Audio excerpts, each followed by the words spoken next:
Welcome to the Slop Temple. We pray this video helps. In this video, I will show how to make zebra cookies.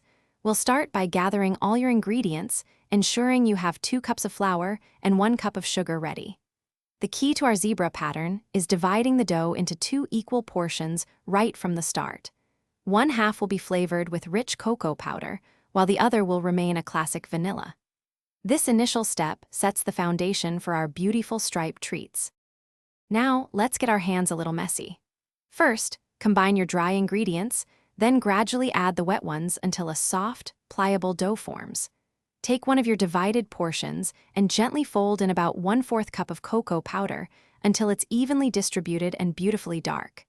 For best results and easier handling, chill both the vanilla and chocolate doughs in the refrigerator for at least 30 minutes. This step is crucial for achieving those crisp lines. This is where the magic happens.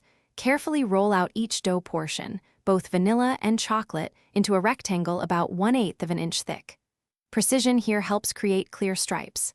Now, gently place the chocolate dough directly over the vanilla dough, aligning the edges as best you can. Once layered, tightly roll the combined dough into a log shape. This log will be the foundation for our stunning zebra pattern. Almost there. Carefully slice your dough log into individual cookies, aiming for about 1/4 of an inch thick to ensure even baking. Place them on a baking sheet and bake at 350 degrees Fahrenheit for 10 to 12 minutes, or until the edges are lightly golden.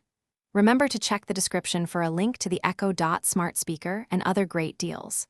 Once baked, let them cool completely on a wire rack. Then, enjoy your beautiful, delicious zebra cookies. Thanks for watching.